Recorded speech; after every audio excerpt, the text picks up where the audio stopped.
riduzone.com. It's Brad's worked. It's worked for Brad's, worked for me, countless other people. Go to riduzone.com and try today. You're going to love it. Riduzone.com. Remember that, riduzone.com.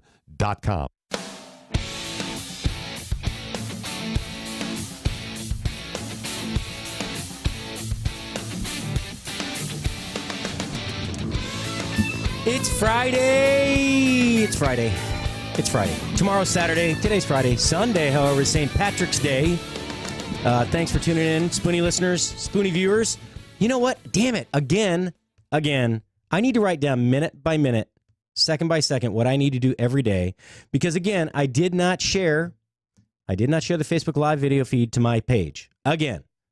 I mean, this thing is up like 6 hours before it goes live. You'd think I could just, do it the first thing. I don't know what the hell's wrong with me. I don't know. Anyway, so we're going to go ahead and start a Facebook watch party on my page as well. Thanks for tuning in. Again, you can listen to me, Chef Patrick Mosher, the Food Biz Pro, on Spoony Radio's Facebook page. You can watch and listen live. You can go back and catch the recap if you want, or you can go to Spreaker.com if you happen to miss the live showing, or just the live audio. And you can go to Spoony.com. That's probably the easiest place to get live audio any time of day.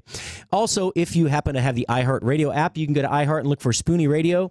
You'll find me in there somewhere. It's a yellow and gold logo. You can't miss it. Anyway, St. Patrick's Day. I don't know if it's distinctly St. Patrick's-ish, but I was just talking about this next door on another show with Mr. Matt Locke. And I came across this, I don't know what this, it's not really an appetizer. It's not really a meal. Well, it could be a meal. But this sounded too delicious not to share with the listeners. These are smoky, bacon-wrapped baby potatoes. Okay, what part of that doesn't sound good? Smoky bacon, bacon-wrapped, baby potatoes, bacon-wrapped baby potatoes, smoky bacon-wrapped. None of that doesn't sound good. I mean, I am Irish, so potatoes and, well, I know everybody thinks I'm anti-bacon. I'm not anti-bacon. I just don't think that bacon should flavor your milkshake. That's all. All right? I've heard enough. But anyway, this sounded like it's actually a pretty simple recipe.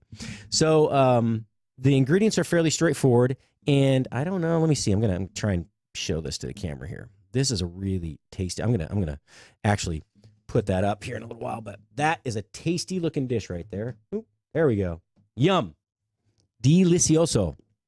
All right, so anyway, it's pretty simple. You take, you have all these seasonings. So you have chipotle pepper, one chipotle pepper from a can of chipotle in adobo. If you've never seen those before, they're typically a very small can. They're kind of like no, they're about the size of the old, maybe they're smaller, the Vienna sausage cans that you used to get when you were a kid, right? So you take that, you chop one chipotle pepper up. You take 3 medium cloves of garlic and you mince those. You can buy minced garlic if you want to. It's not as potent, as pungent, as pepperish. It's not as strong. That's all I'll tell you, because it's packed in water or oil, and the flavor leaches out. All right, you need 2 tablespoons of vegetable or canola oil, 1 tablespoon of smoked paprika, one of my all-time favorite seasonings, 2 teaspoons of light brown sugar, 1 teaspoon of dry mustard, a half a teaspoon of kosher salt, 24 baby potatoes. Now, that's about a 1.5 pound bag.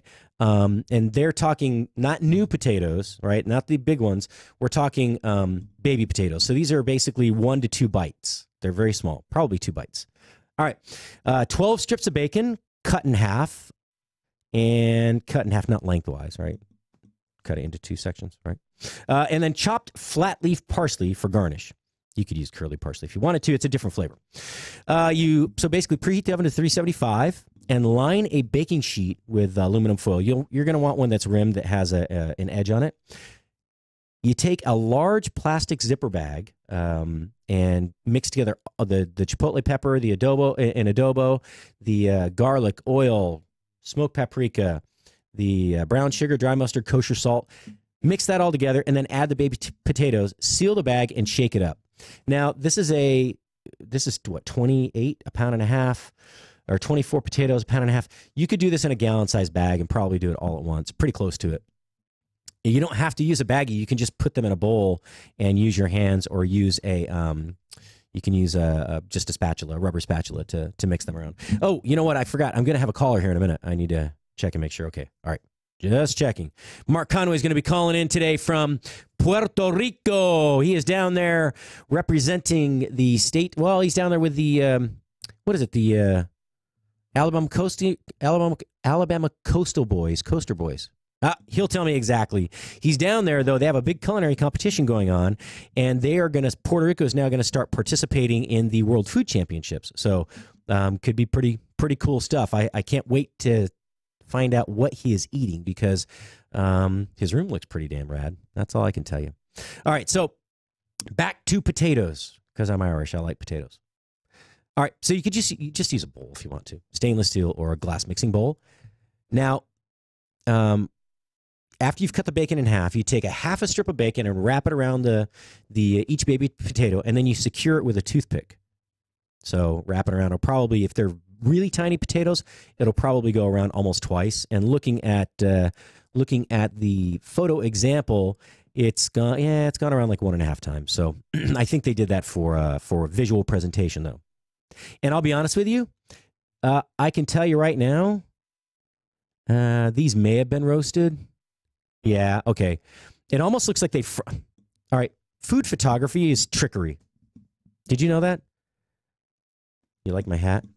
Everybody that's watching, my beat-up hat. Steen, Ralph, by the way, I need another Mother Bunch Brewery hat, if you're listening.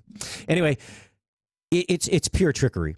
A lot of times what they actually have in the photo is not edible, and it's oftentimes not even the same ingredient that they're talking about. So, yeah, it usually doesn't end up looking like the photo for a reason. But back to the recipe. I'll pick on chefs later, or the food stylists. All right, so you wrap each potato in a half a strip of bacon, secure it with a toothpick, and then you bake it until the potatoes are tender and bacon has crisped about 50 to 60 minutes. Remove the toothpicks if desired, sprinkle with parsley, and serve warm with aioli on the side for dipping. Now, aioli is a fancy word for mayonnaise. A typical aioli actually has garlic and saffron. So, anyway, just get you some Duke's mayonnaise is really good. Get you some Duke's mayonnaise. Throw a little garlic powder in there, maybe. Or actually, it'll be really good. Take fresh garlic, Duke's mayonnaise, a little bit of lemon juice, not lime juice, lemon juice, touch of salt, touch of black pepper, and some fresh chopped parsley. That would be a great sauce. It's kind of like halfway to a remoulade, but not. It sounds awesome. Anyway, so you bake them for 56 to 60 minutes. Pull them out when they're crisp. Remove the toothpicks if desired. All right, this is where recipes get funny. Remove toothpicks. Step 4. Remove toothpicks if desired. Sprinkle with parsley and serve warm with aioli on the side for dipping. No, take the damn toothpicks out. You know how many people are injured every year, cut their throat open or cut their mouth on toothpicks because you don't take them out of the food? I have a feeling that you could actually fry these as well. These look like they're pretty small. These are basically 1-bite potatoes. They're about the same size as a leaf of parsley. So you could fry these. I'm going to say it's going to be around 5 minutes, maybe a little bit longer. So I've done bacon wrapped dates in the fryer. I mean, that's really the only way to do them. You can bake them, but they take forever. And then they also... they give off a lot. The dates give off a lot of oil, but that looks really, really delicious. I have to post that one. All right. So Mark Conway, he'll be calling in. As a matter of fact, he's probably on hold. Nope. Let me text him. Make sure. It's only 13 after. He might not be calling for a little bit. Let's see. Mark Conway. Oh, aha. All right. Good thing I checked. He goes, trying to keep reception coming out of the mountains. I'll just say, just call when you can. Sir, I don't even text well. I said, just call when you can. Okay, just call when you can sit instead of sir. My God, I need new eyes. I don't just need new glasses. We've got a couple of callers today, actually. Mark Conway's going to call in, give us the update on what's going on in Puerto Rico. We have a really good friend of mine from Northwest Arkansas, a gentleman who has been in the restaurant industry, I don't know, about 17, 18 years. He's an excellent bartender. He was the general manager at Fred's Hickory Inn. He's now at River Grill, which is a phenomenal restaurant right on the border between Bentonville and Bella Vista, Arkansas, as you go into Missouri. Fantastic restaurant, man. That is a well-oiled machine and always highly rated. But Greg Cockrum is one of my good buddies. He's going to call in. We'll chit-chat a little bit. And then at the bottom of the second hour, Cheryl Heisler from Mixed Metaphors will be letting us know what are we drinking Friday and what are we drinking Saturday. So I'm curious because it's St. Patty's Day weekend. I did not look at Saturday's drink yet. I did look at Fridays because I had to schedule it to post. I got one thing right. I got that scheduled to post ahead of time. So, yeah, Mark will call in a few minutes. Back to bacon wrapped potatoes. That sounds really good. What would you serve that with? This could be served room temperature or hot, but I'm trying to think. You could make this as part of a just a big platter for St. Patrick's Day, right? You could do those. You could do you could kind of do almost a what do they call it? Antipasta? Antipasta, right? Antipasta. You could have hearts of palm, variety of olives, cheeses. I don't know if you need too many other meats on there. I don't know if you need any of the more cured salamis or meats, but you could certainly put them on there. But I think if you just did those as the main, and then olives, pickles. I know that's not traditionally Irish, but it would go good. That would actually go well with just a big old chunk of corned beef. Believe it or not, sounds good. Corned beef I think it's highly underrated. I really do. It's depending on what you put on it. It's because it's salty and it's got that meaty texture of a brisket. It works well for sandwiches. It works well for just shredded beef. Just corned beef and cabbage. It sounds delicious. But anyway, the flavor changes depending on what you put on it. So if you put a whole grain mustard on it, the flavor intensifies greatly, right? If you put let's see. So if you do a sandwich like the classic, what is it, the Reuben, right? You could put you can put mustard on it, but typically, all right. Let's see. I love Reuben with lots of sauerkraut and a couple of extra pieces. Like Swiss cheese is one cheese that I don't really like unless it's melted on a sandwich. When it's melted on a sandwich, it takes on a whole different flavor profile. So I can deal with it that way. But if you're going to put it on a sandwich that way, especially if you're going to do it for like a Reuben, then you can't be sparse, right? I love open-faced sandwiches because I think there's too much bread. A lot of times the bread to meat ratio is not quite what it needs to be. So if you do it open-face, then basically it's your piece of bread on the bottom. You have, and I use marbled rye. Okay, you need to use marbled rye, please. Please, I'm not asking. You have to use marbled rye because that's how the sandwich is made. So you have the marbled rye, and I toast both sides. All right. Then you put Russian dressing, which is basically like a chunky Thousand Island. You put that down. Then you put your meat, or you can put the dressing on the side if you want to. But you put your shaved corned beef. Now you can't put the corned beef on the sandwich cold, on the bread cold. So at the same time that you're toasting the bread, you need to toast the corned beef. And I'm just keep checking back to see if Mark's there. So as you heat it, I usually do it on like a flat top, like a skillet is what you call it. I guess we call it a flat top, or we actually call it a grill in a restaurant. And the other one would be a broiler or char broiler. So you heat it up, then you put it on top of that nice toasted piece of bread, right? Then you put the cheese on top, a bunch of sauerkraut, a bunch of sauerkraut, right? The sauerkraut doesn't go on the bread; it makes the bread soggy. It goes on top of the meat. It has to. Okay, you don't want all the vinegar from the sauerkraut soaking in to the bread. That way, if you do try to pick it up later, even if you're trying to eat it with a knife and fork, half the bread always falls off your fork because it's soggy. So it goes bread, meat, dressing if you want below the meat, right? Then sauerkraut, then the cheese. So I put on a standard size loaf of rye, marbled rye. Then I would take and put at least two slices of Swiss, please. At least 3 if you really like Swiss, or 3 if you just like cheese. Then in a restaurant, we would stick it in what we call the salamander, right?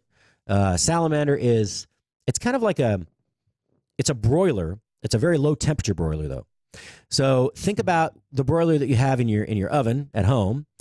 Think about that on setting 3 out of 10, 3 or 4, consistently all day long. And you can turn the heat up and down, but you really have to be careful with it because let's put it this way, a lot of things get burned in the salamander. But it's nice because you can fit multiple plates up there or multiple pans if you're trying to finish a product or keep something warm. Typically they're 3 to 6 feet long, or they're usually in 3 feet increments, but you can get a 4-foot salamander as well. Anyway, but you put it up there and that cheese starts to bubble up on top and start to melt down the sides a little bit. And then if you want, you can top it with the other piece of bread that you've been toasting while that was up in the salamander, throw it on there. Or if you don't have a salamander because you're not a chef and don't have your own restaurant kitchen to work in, then you just put it in your broiler. Here's the key. Even I screw things up in the broiler a lot, more than I'd like to admit. So always go at least 1 rack lower and at least 30%. So there's usually high and low broil. Just use low. You don't need high. I don't know what high broil would ever be used for unless you're really just trying to burn something. All right. And then again, keep it away from the heat as far as you can. So put it on at least the 2nd rack down. Usually, I don't have my racks in my oven set all the way to the top anyway. I typically start about the 3rd rack down. So I would actually go to the shelf below that, which is probably at least halfway down the oven, if not 1 more down. So anyway, so you broil it till it gets all nice and it gets all bubbly and gooey and ooey, and it's lovely. It's so delicious. I absolutely love a Reuben sandwich, and when done right, I don't think anything compares. So you can use Thousand Island dressing, which is pretty good, but I'm going to tell you how to make Russian dressing real quick. It's not difficult, right? Let's see here. All right. Epicurious, by the way, I'll tell you one of my secrets. Epicurious is a great website. They have recipes from, oh my goodness, how many different magazines do they have? I need to go to, there we go. All right. They have recipes from, I don't know, 8 or 9 different magazines. I'm trying to see which ones they have. Oh, they have, Rachel Allen has some. Yeah, it's, you can choose by magazine, or you used to be able to. I haven't been on here in a while. But you used to be able to, choose by magazine, which, because you do have different selection of recipes from each different magazine. Okay, here you go. Their partners are Gourmet, Bon Appetit, Self, Penguin and Random House Books. So any of the cookbooks which are authored or published by that publishing house, those recipes are also published here. Weelicious, I have not heard of that one. Weelicious. Huh. You have to check it out. And then HarperCollins Publishers. So, but really the Gourmet, Bon Appetit, and Self, that alone is kind of priceless. And these recipes go way back. I remember finding some original recipes that were published by Jacques Pepin in the 80s and 70s. I mean, I know that's not way back, but that's a long time ago for magazines. So back to Russian dressing. You're not going to make marble rye, so you buy that. You're probably not going to make the corned beef, not from scratch anyway. You might buy it in the bag, boil it, and serve it. But the Russian dressing, I think you should make. This is actually really good. This is one of the highest rated recipes I've ever found for Russian dressing. As a matter of fact, I stole the the recipe and used it at a previous restaurant. Just don't tell anybody. All right. I'm going to have to let Mark know that he needs to text me when he's going to call so that I know. All right. So it's pretty simple. Basically, you need finely chopped onion, a tablespoon, 1 cup of purchased or homemade mayonnaise. Actually, homemade mayonnaise would be better in this. 1/4 cup ketchup-style chili sauce or ketchup. Now, I've never heard of ketchup-style chili sauce. I've always used ketchup for this. Ketchup-style chili. So they're talking about cocktail sauce, chili sauce, right? So when you make cocktail sauce, it's not actually supposed to be ketchup as the base. It's supposed to be chili sauce. So it should be 2 parts chili sauce, 1 part ketchup, about 1/3 part by weight of really good horseradish. Again, I've told you before, Atomic brand is the only one I use. If I can find it, it's excellent. And then whatever ingredients you put in there. Typically, it's Worcestershire sauce, and then a little bit of A1, and a little bit of sugar, salt, pepper. That's pretty much the whole thing. All right, and he's still not calling in. So anyway, that chili sauce, it's hard to get the industrial strength stuff that we get in restaurants. So, the Heinz one is okay. I know Heinz makes one. I'm sure the other big condiment manufacturers make them as well. But anyway, so 1/4 cup of ketchup-style chili sauce or ketchup, 4 teaspoons bottled, regular, not packed and beet juice. Okay, 4 teaspoons of bottled horseradish or to taste. It's called prepared horseradish. You don't call it bottled. Anyway, 1 teaspoon hot sauce. I mean, I'm a chef and the recipe's confusing me. This is 4 teaspoons bottled, regular, not packed in beet juice, horseradish, or to taste. Yes, my to taste is at least double that. So if I come to visit you, then make it spicy for me. 1 teaspoon Worcestershire sauce, 1/4 teaspoon of sweet paprika, and fine sea salt to taste. That's pretty much it. Now, you can do it the fancy way, and you can take your chopped up onion, and you can put it in a mortar and pestle. That's the little thing that nobody uses, the little herb grinding thing that everybody has, but nobody uses on their kitchen counter. Very few, anyway. You can grind that up with the onion. So you grind the onion up to make a paste, and then well, they're saying that you use. So this is another confusing part. I need to take.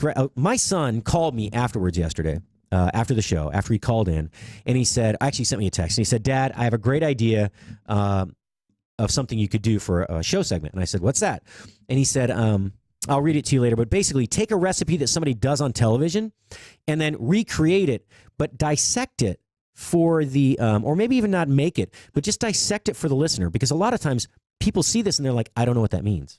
I don't know how to make that. But anyway, I think that's a brilliant idea because it's confusing me. How could it not confuse you? All right, so you take the mortar and pestle, you mash the onion to create a paste. Then it says, or. If I could read it, I wouldn't have this problem. It says, or use a large, heavy knife to mince and mash the onion into a paste. Okay, well, I can't complain about that. Transfer the onion paste to a small bowl and whisk in the mayonnaise. Okay, it's kind of hard to whisk mayonnaise and you just throw it in there. Chili sauce, horseradish, hot sauce. They use Frank's red hot sauce for this, which I really like as well. Just checking to see if Mark's calling. Nope, not yet. Not yet. Hot sauce, Worcestershire sauce, and sweet paprika. So basically, you just mix it all together in a bowl. And then it says, season with fine sea salt, if desired.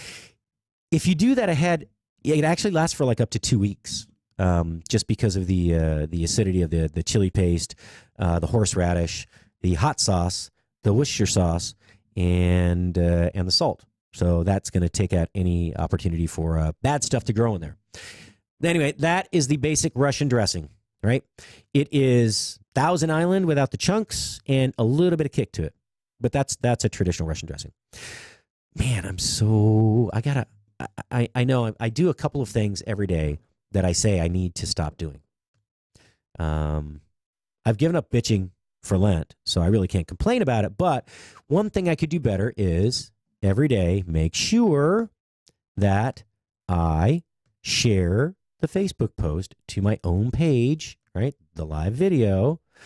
I want to share to a page, which would be mine. But yeah, it's I need to get that done. But another thing I need to do is I need to actually read the recipe before I talk about it. This on the fly thing doesn't work. I missed the word "or" for Christ's sake. I'm a pretty damn good reader. I speak 3 languages. You'd think almost 4 if you count kitchen Spanish. You'd think I could see the word "or."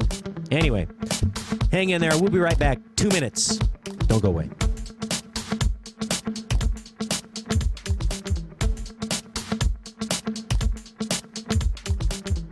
If you are trying, take the pain out of ordering your diabetic testing supplies with Diathrive. Diathrive ships the testing supplies you need directly to you when you need them. Best of all, with plans starting as low as $8 a month, Diathrive is probably going to cost you less than what you're paying today. Diathrive is so convinced that you'll love their service, they're offering your first month of supplies free. Simply type the code DOC, D-O-C, at checkout. Diathrive.com. That's DIA Thrive.com. if you are trying to quit drinking or doing too many drugs, listen to me. You don't know me and we'll never meet.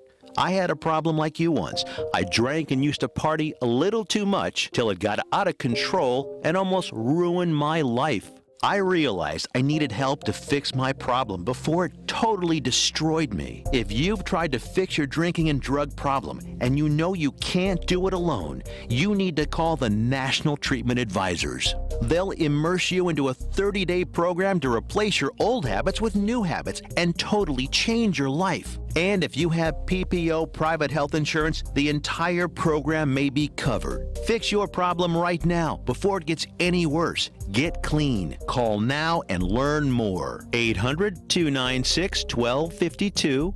800-296-1252. 800-296-1252. 800-296-1252. Now you can fly anywhere in the world and pay discount prices on your airline tickets. Book a flight today to London, Paris, Madrid, or anywhere else you want to go and pay a lot less guaranteed. Call the International Travel Department right now at Low Cost Airlines. 800-452-1075. 800-452-1075. That's 800-452-1075.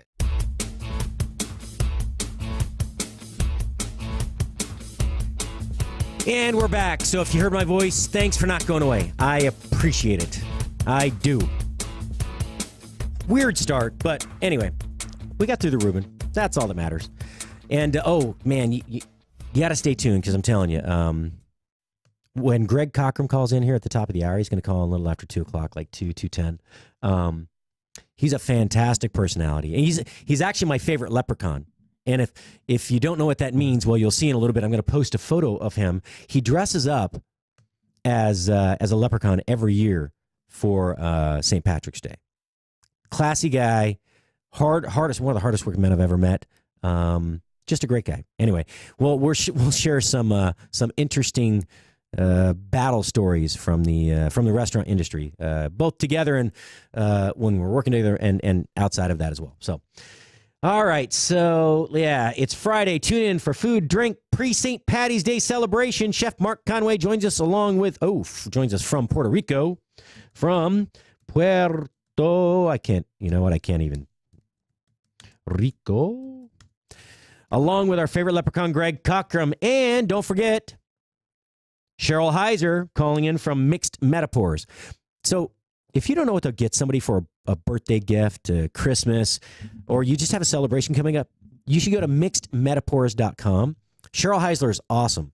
She custom creates drinks to meet the season, your menu, the theme of a party, a specific celebratory need, or just as a gift. She created a drink for Doc. It's called Doc's The Man's Manhattan.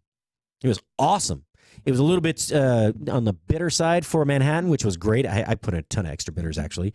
And then it was chased by a nice glass of champagne. Awesome. Awesome. But anyway, so if you need a custom drink crafted just for you, mixedmetaphors.com. That's mixedmetaphors.com. Cheryl will be glad to take care of you. All right. Man, there's some goofy stuff going on. I just got this sent to me. And I've been kind of I said I wasn't going to bitch anymore, but I've been on my high horse a little bit about weird food flavors, et cetera. And one of them was what was the first one? The Lucky Charms beer, right? No Lucky Charms beer. But here's something even more interesting. This is from HEB, and if you're not from here, you probably don't know HEB. But HEB is actually a grocery store chain named after a gentleman named Herbert E. Butts. Yes, maybe a funny name, but I'm telling you, he got the last laugh. The guy built an empire. I mean an empire in the grocery realm. So they used to have two different stores. They had HEB and HEB Pantry. Then they made all the stores HEB, and then they came up with this thing called HEB Central Market. HEB Central Market was a different part of the family. They finally got back together, and I think it's one cohesive group. But HEB Central Market is one of the best supermarkets I've ever been in. And there's typically only one location per major metropolitan area. I don't think that HEB exists. As a matter of fact, I know they don't. They don't exist outside of the state of Texas, except in certain parts of northern Mexico, right along the border of Texas. They have a lot of stores. I can't tell you how many, but they have a bunch. I could look it up, but it'd be a waste of time because it really doesn't matter. All I can tell you is if you come to Texas or you live here, go to HEB. But here's the story. That the headline is HEB's bringing the smells of the rodeo to your kitchen.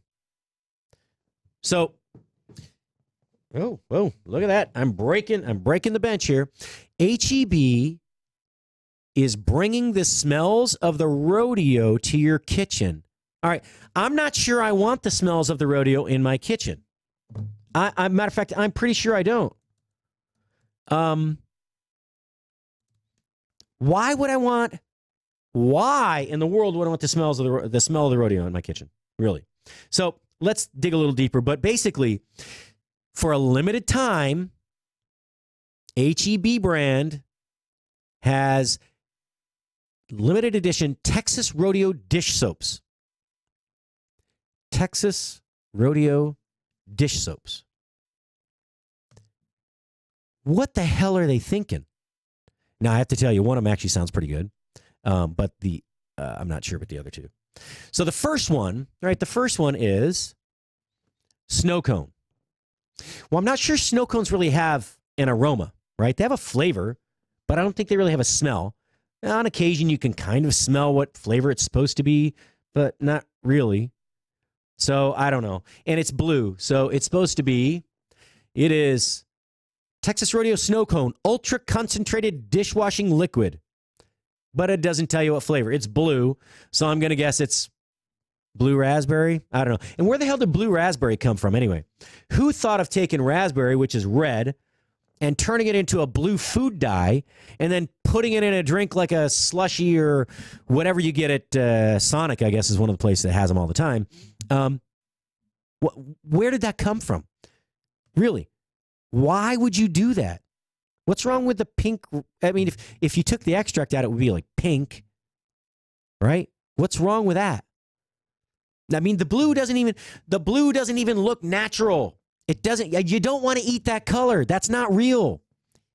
And you can taste the chemicals. Anyway, all right. So that's the first one. Yes, I know. I'm bitching again. I'm sorry. Okay, this one's not so bad. Texas Rodeo funnel cake concentrated dishwashing liquid. That's okay. I could see funnel cake. At least it smell good. You know, that or cotton candy. And the third one is Texas Rodeo. So I'm trying to figure out what that means. I see a saddle. It's blue. Not the same blue as the other one. A little darker. Not the same blue as the snow cone, red raspberry, whatever the hell that one is. This one, though, is it's blue. There's a saddle on there. And then there's something green and something yellow. Are those lemons and limes? All right, I got to get into the story a little bit and see. Dun, dun, dun. I don't want to hide the caption. All right. Dun, dun, dun. I want to see, because does it tell you what it smells like? Okay, here we go. This person shared the soaps with several colleagues. Let's go to the voice. Ready? I shared the soaps with several colleagues in the newsroom, and everyone agrees that the one with the Texas rodeo smell was the favorite, at least for doing dishes. The snow cone scented soap smelled like sugar or blue raspberry. I told you, blue raspberry. That's not real. There's no damn blue raspberry. Somebody show me a blue raspberry. I want to see. They don't exist. All right? Stop making shit up. Stuff up. Sorry. Scented soap. Okay, the snow cone scented soap smells like sugar or blue raspberry, while the funnel cake had more of a buttercream or butter, sugar, and vanilla scent. Kind of like when you're making cookie dough. Well, that actually sounds kind of good. The non-food scent is supposed to smell like leather, tack, or a saddle, but a horse-owning coworker said the smell was more like a cowboy who just got out of the shower. Huh. Well, there you go, Spoony listeners. The soaps cost $1.97 and are on sale in stores for a limited time. Well, I'm not going to ship you one of those. Please don't ask. That's ridiculous. Do we not have enough scents for soaps? Really? We can't just deal with, ultra clean, lime, lemon, orange, citrus. Really? You have to have snow cone scented soap to do your dishes? All right. I'm not going to complain. We're just barely getting, we're 1 week into Lent, 10 days, 9 days. I'm not going to complain. Right. But I am going to say, yes, I'm going to complain. There are too many choices and stuff sometimes. I remember being in Germany. I got to set up this. I remember going to Germany and in Japan as well. You would have like 5 or 6 choices of one item, maybe 3 or 4. Cookies and things like that were different, but household standard cleaning supplies, and I'm sure it's different now. This was in the 80s, mid 80s. It just, you went in, you chose the brand you liked. You had 3, you chose one, you went home. We have 67 brands of dish soap? Okay, maybe we have 25 brands of 35. Yeah, 65 brands of dish soap when you walk into a store. Pardon the cough there. Trying to get rid of this bug. But when you go to the store, you really have 35 different brands, right? Now, within the brands, that's not hard enough, right, to choose which brand you like. Now, within the brands, you have 5 scents to choose from. 4 colors, 5 scents, and then your choice of bottle size and strength. So you can get the ultra strength, super condensed, take the paint off your car, or you can get the regular, don't need to dilute with water, basically. It's ridiculous. We create these micro niches, right, in food service and grocery categories that are completely unnecessary. Now, I'm not saying I'm not all for capitalism. If you have a better wheel and you make it smoother, whatever, your wheel's better than the guy down the street, feel free to hawk your wares, sell your wheels. It's all good. I just don't understand what necessitates that. Are we that anxious? Look, I'm not trying to get all philosophical, but since Mark didn't call and I'm going to throw him under the bus, I got to fill some time. So what do you do? I mean, do we really need 67 different, or actually, I'm going to count now. I'm going to go to the grocery store and count on that aisle how many choices you have. Now, that's just regular dish soap. That's not dishwashing machine soap. Dishwashing machine soap? Huh. Dishwashing machine soap. That alone, you have the gel that you can put in there. You have the powder you can put in there. You got the little packets you can put in there. What else do you have? Then the water treatment stuff, right? The stuff, the anti-spotting agent. How much stuff do we need? George Carlin did this great bit way back when. I don't know why I'm stuck on him today, but I brought him up earlier on another show. He did this great skit back in it was either late 70s, early 80s. It was called A Place for My Stuff. And he talked about, you basically just acquire more stuff as you go along until you fill up the place where you reside, and then you buy a bigger place to reside, and then you get more stuff to fill it up so that you have to get a bigger place to reside. I mean, it's, somebody from Illinois. That could be Mark. I don't know. We're going to say 3, 2, 1. We're going to go live. Hello, caller. This is Patrick. You're on the air. Oh, hello. Hi, Patrick. It's Gwen. I'm sorry. I wasn't sure if you meant you were Hi, going live Gwen. or me. How are you? Hi there. I'm awesome. How are you? I'm good. I'm good. Are you trying to see if I'm on track? Because I'm drinking a beer, so I'm probably not on track this week. No, I think you can do a pretty good job of that. No. How are you, Gwen? Okay, it's Friday, right? Yes, it is. I'm great. Yes, thank God it's Friday. Yes. Need a well-needed break, don't we? Yes, we do. Yeah, I was surprised. So I don't usually do the open line. I did them yesterday. I was waiting for Mark to call in. He's, so he's in Puerto Rico. I get it. And with all the devastation a couple of years ago with the hurricane, they're still recovering. It's ridiculous. It really is how slow the recovery process has been. But anyway, yeah. Hopefully he'll call in and give us an update. It doesn't matter if he doesn't. I kind of like just angry. I'm not angry, Patrick, today. I'm just pondering, Patrick, right? I mean, Gwen, how many different dish soaps over your lifetime, how many different brands, how many different scents have you used? Oh, geez. Well, unfortunately, this was an easy one for me. And I would say really only one or two, because now since I've had kids, I don't have anything that has fragrance in it, especially since I've removed all toxins, as much as I can. It doesn't have any fragrance at all. Actually, I kind of like that, to be honest with you. I can't stand the smell of is it lemon? I think it's lemon dish soap. When it sits in the sponge and you don't rinse the sponge out, it gets like this rancid smell to me. I hate the aroma. Orange is fine. Blue Dawn, I don't care. I mean, and I'm with you though. I think taking all those toxins out of the household is probably a good idea. But prior to that, really, prior to your major lifestyles changes, did you always buy pretty much the same one, right? Once you found the one you... Yeah, I would say, yeah. And actually it had lemon. I tend to go with the citrus. So even with essential oils, I would add the lemon or the orange grapefruit. I like those. Those are my top three. Yeah. So I like orange and grapefruit, like I said. Sorry. No. I wouldn't agree with that. We were living together. Well, I think Adam, I don't think he'd like that anyway. But no, but I don't think it's necessary. It's not the scent of the lemon. I love lemon. As a matter of fact, they make these little drain bombs. They're like all natural. They're little packets you put in your down your sink, and you put them in the disposal and run water through it. And I love the way that it makes the kitchen the smell. But there's something about, I think people just don't wash the sponge out, right? There's something about that lemon and a dirty sponge. I can't take it. It makes me, I can't do it. But on citrus, have you ever seen Buddha's hand? Do you know what that is? Say it again. Buddha's hand. Say it again. Buddha. No. Buddha's hand.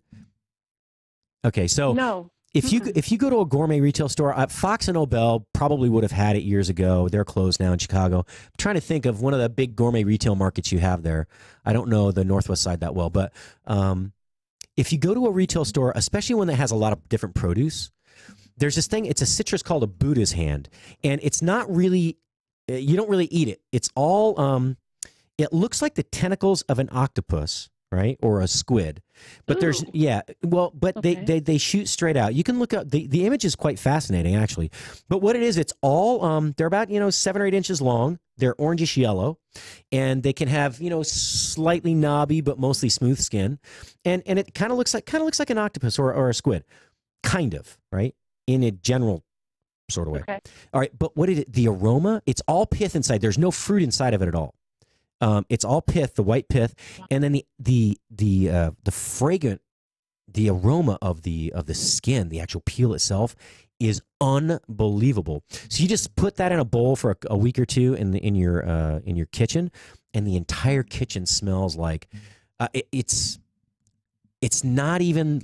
It looks like like orange peel, but it's not orange. It's like orange and like yuzu and lemon and grapefruit and something floral all mixed together. It's amazing.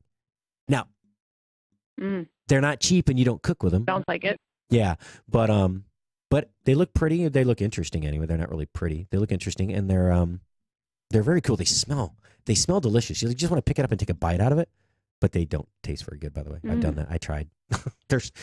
There's nothing but skin.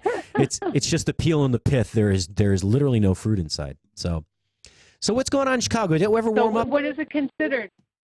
No, it was beautiful yesterday. I mean, as far as almost 60, but we had, tornado threats and all that great stuff. So of course now we're back to 35 degrees today. Jeez. So same old, that's Chicago.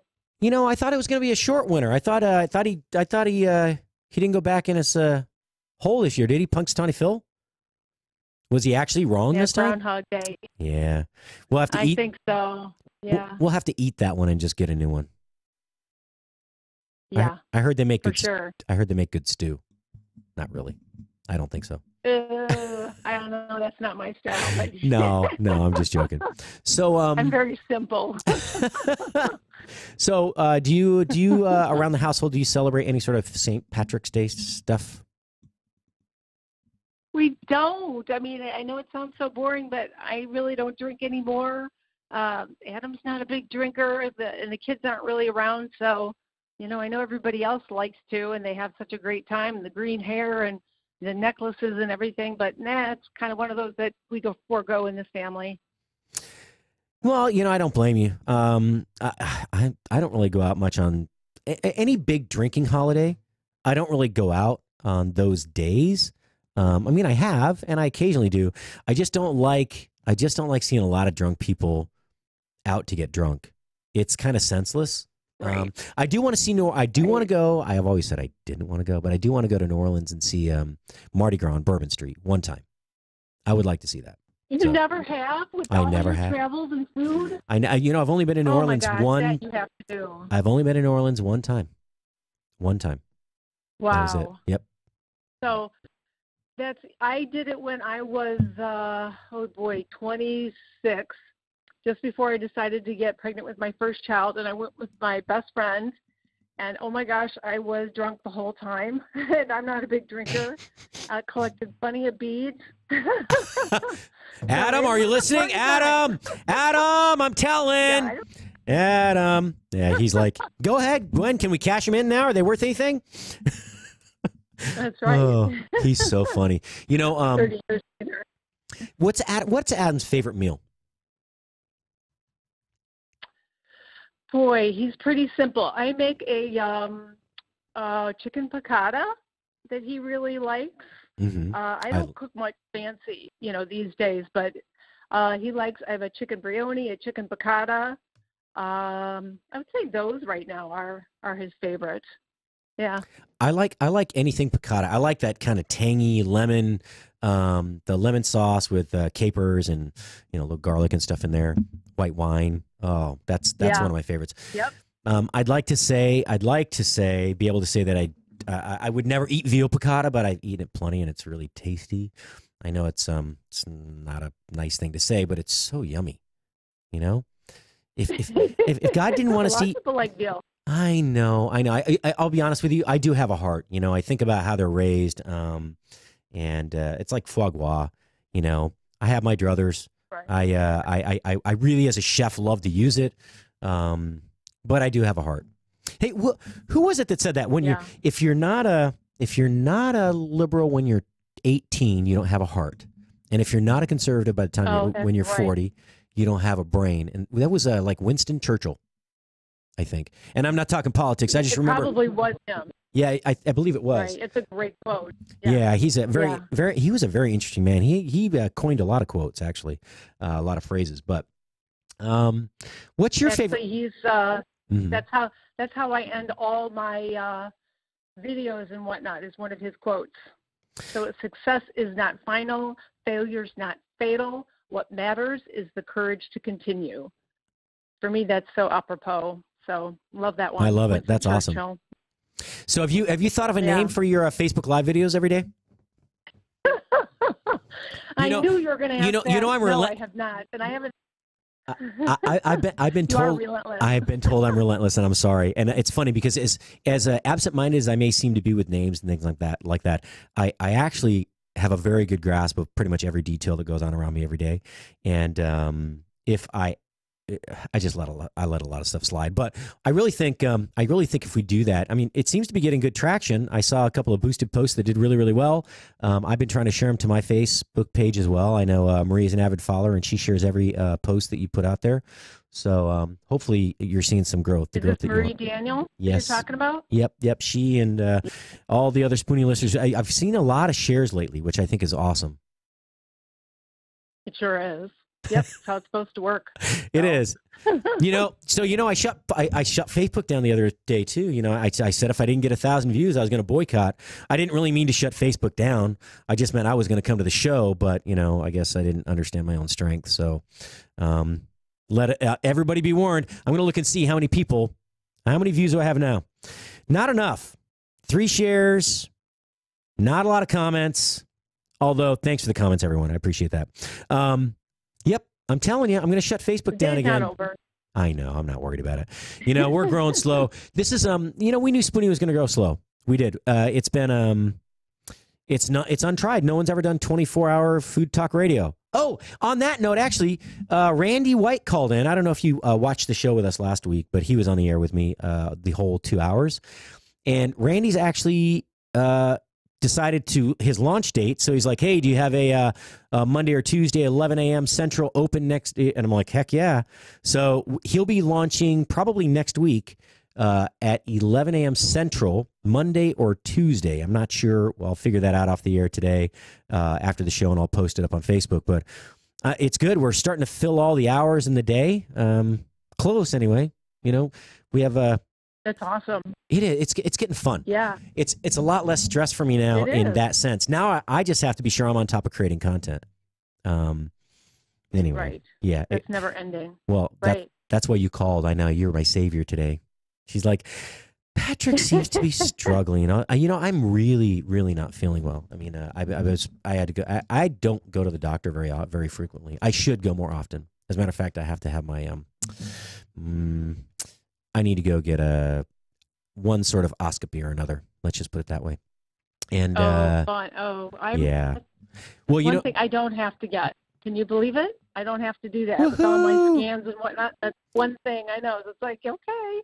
Well, so it's like that's okay. I don't care. Well, actually, it was last year when I first met. Well, actually, I'd met you at the Mercury One charity event, the ball, a couple of years ago. But right. But the first time I'd been to your home and met, Adam, you guys were so gracious to bring me in, and but that was for the food show, the NRA food show up there. That was actually the week that the next day, my sister was diagnosed with colon cancer. So, but she is now cancer free. Wow. She's in full recovery, and as a matter of fact, I think they're going to have a big celebration in Arizona.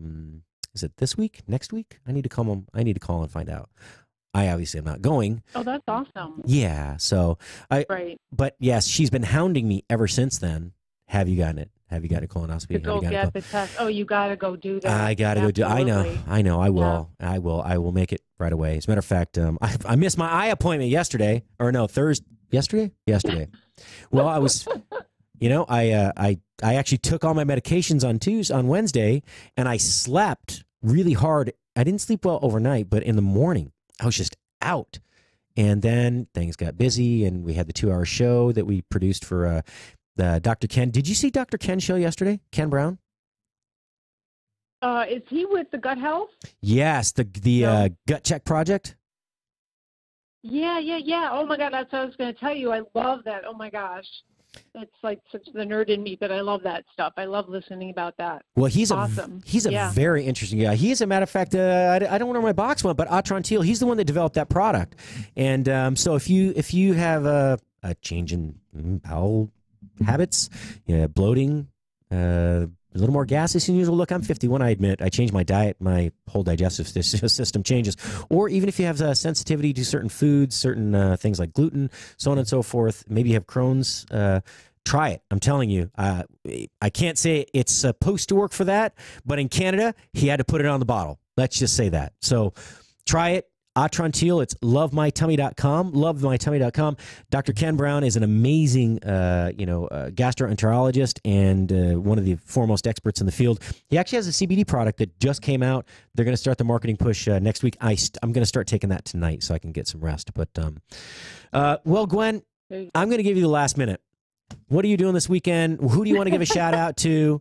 By the way, if you don't know who Gwen is, you need to listen to The Rich Solution. That's Gwen Rich. Listen to her story and her life hacks. You teach people how to live a better life, a more rewarding life in many ways.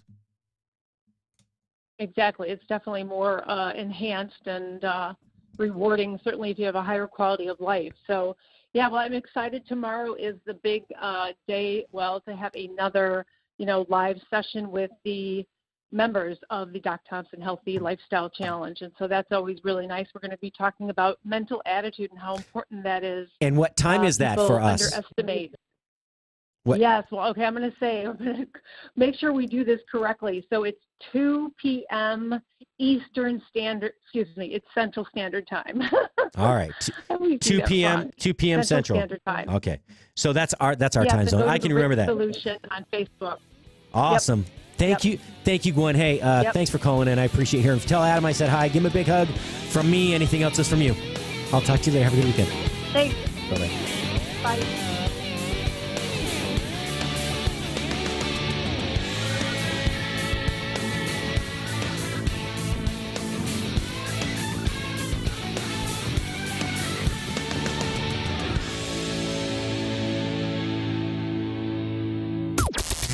This is the only 24-hour take-anywhere platform dedicated to food and fun. We're Spoony. News this hour from townhall.com. I'm John Scott. 49 people have been killed in mass shootings at 2 New Zealand mosques full of worshippers attending Friday prayers. The BBC's Gordon Carrera says the country is shocked. The attack is a profound shock to New Zealand. It came without warning to a country which has not seen this kind of violence before. Mass shootings are rare, and New Zealand tightened its gun laws to restrict access to semi-automatic rifles in 1992, although individuals can apply for a shotgun licence after doing a safety course. One of those involved is believed to have been an Australian-born man who left a manifesto online suggesting the attack had been 2 years in the planning and that New Zealand may not have been the original target. One man has been arrested and charged with murder. 2 other armed suspects were taken into custody while police try to determine what role they played. The White House expressing condolences and condemnation after the deadly attacks. In a White House statement, Press Secretary Sarah Sanders says the United States strongly condemns the attack in Christchurch, and she offers thoughts and prayers for the victims and their families. President Trump tweeted his warmest sympathy and best wishes to the people of New Zealand, calling it a horrible massacre and that the U.S. stands by New Zealand. White House correspondent Greg Clugston. In a move that could come later today, President Trump says he will veto a congressional resolution revoking his declaration of the emergency at the southern border. Also on townhall.com, Ethiopian Airlines says analysis of the flight recorders of its crashed jetliner have begun. The New York Times reports the pilot requested permission in a panicky voice to return to the airport shortly after takeoff as the plane dipped up and down sharply in what appeared to be gaining speed. The pilot asked permission to return, but the plane crashed minutes later. On Wall Street, the Dow is ahead 173 points. More of these stories on townhall.com. Are you tired of high cable TV rates? Sign up for Dish today and get a $500 bonus offer while supplies last. Plus, lock in your price for 2 years guaranteed. Call All American Dish, your Dish authorized retailer now. 800-570-6630. 800-570-6630. That's 800-570-6630. Offers require credit qualification, 24-month commitment, early termination fee, and e-auto pay. Restrictions apply. Call for details. Never Forgotten Apparel is more than just a premium women's and men's clothing line. It's a movement to remind us to wear American-made and serve those who serve us. Our heroes. Never Forgotten Apparel gives 20% of their total sales to nonprofits that support homeless veterans and off-duty firefighters, and 50% to individual veterans and firefighters in need nationwide. Check out neverforgottenapparel.com. Use promo code MATT, M-A-T-T, and get 15% off your purchase. Have you done it? You catch a glimpse of yourself in the mirror? I'm one of those people you don't want to see naked. Yeah, most of us. But I mean, you look and you're going, what the? I know. How did I get to whatever? Yes. Yeah. Oh, it's horrible. Hey there, it's Doc Thompson and Brad Staggs to tell you about a different way to shed those pounds. This is brand new tech. It's only been around for a couple of years or so. It was based on research from the University of California that said there's a molecule called OEA that's found naturally in your body. It produces it in the Mediterranean diet, that when taken in concentrated amounts, it will actually make you feel fuller and boost your metabolism. I've lost about 10 pounds so far. It's amazing. It Now, really is cool. A company said, we can take this to market and make this great product that'll help you. It's called RiduZone, RIDUZone.com, RIDUZone.com. It's Brad's work. It's worked for Brad's, worked for me, countless other people. Go to RiduZone.com and try today. You're going to love it. RiduZone.com. Remember that, RIDUZone.com.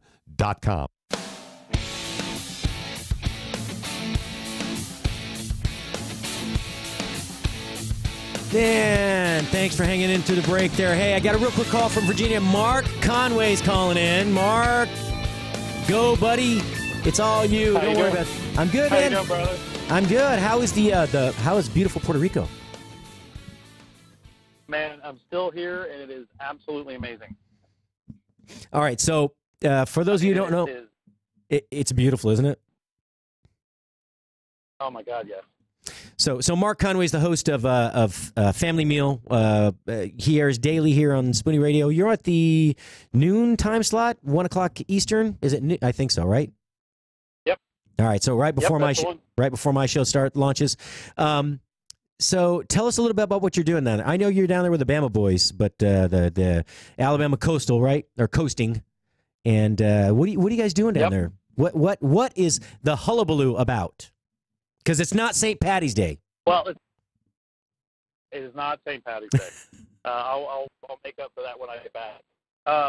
It is. We're down here. We're doing a lot with Puerto Rican tourism, but they're having their Caribbean Food Championships down here, which is a feeder into the World Food Championships in Dallas. Gotcha. So, that's right, because that's in October this year. The World Food Championships are here in Dallas, and then in May, final table, right, is down in New Orleans this year. Yep. Yeah, it is. And they're breaking down a whole new type of competition. We had Mike on Family Meal the other day that they're changing the parameters of the final table to kind of meet the fact that they're going to be in New Orleans. Awesome. That's so I can't wait to see it. Mike McLeod, he's done a good job. What WSC is about? So the World Food Championships is about 6-7 years old now, I think. This is going into their 8th year. Okay, yeah. So yeah, it's unbelievable how huge they've grown. I mean, there's several thousand events that lead into one basically week-long culinary extravaganza and competition. Matter of fact, you were down in Orange Beach, really, right? You were down in Orange Beach. You did some demonstration stuff with who you were on stage with? Bo Jackson. I was on stage. Okay, now I'm jealous on 3 fronts. You're at the Certified Angus Beef facility the other day up in Ohio. You're in Puerto Rico, right? Yep. And then you were eating all of Bo's fine foods down there. Dude, when are you going to show some Spoony love? I mean, I think you just need to take over, and I'll be the guy in the field. You can come on and do the admin, and I'll be the roving reporter. Nobody can do Nobody can handle that like you can. Yeah, well, we have to handle all this slopping around. I don't have your baby face either. This face doesn't get me as much access as yours buys. So I'm just saying, I got the face for radio. You got the gift of looks. But I'm not jealous. You got good hair too. I am at the age now where I start getting good hair envy. I see these young kids like Brandon Morse. Oh, dude. I mean, I can't even grow a beard like his hair grows, like his beard grows. I mean, guys like 30 years old, like what the? Come on, man. Give me a break. Shave your head. Just for one day. Just once. Make me look good. Just to make you feel good.